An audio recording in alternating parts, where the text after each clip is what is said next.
go ahead and look at a couple of examples in the general form of the exponential function. So remember that the general form is that y is equal to a times b raised to the x power.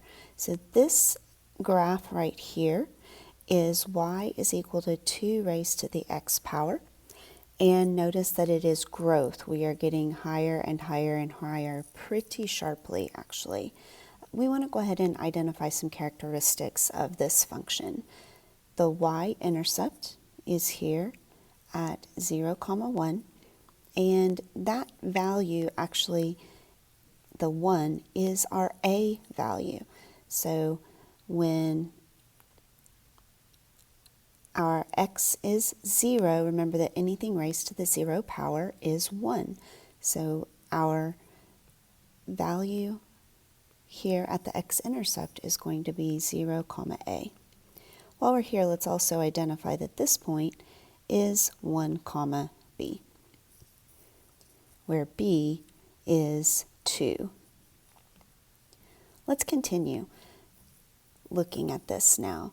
We have an asymptote, not a vertical asymptote, but a horizontal asymptote here at 0.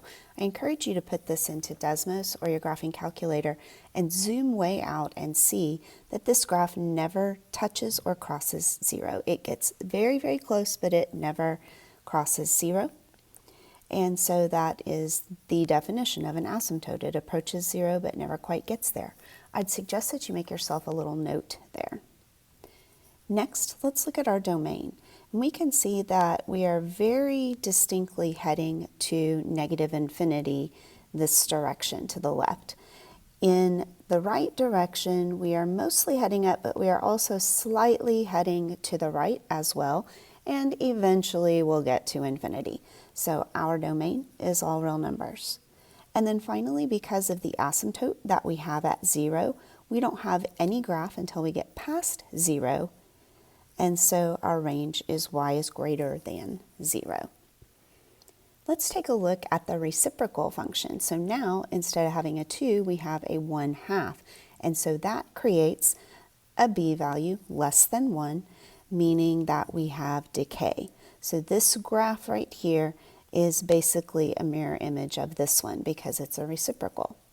So we can still identify some points. This is 0, a, where a is 1.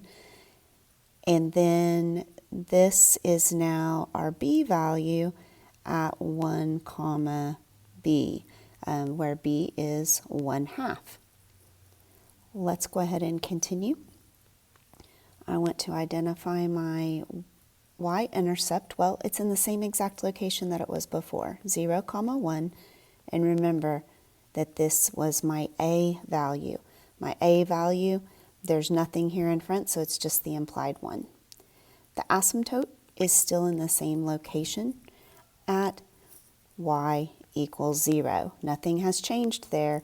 The graph is backwards from this one, but we still never touch the x-axis at y equals 0. Domain and range also have not changed.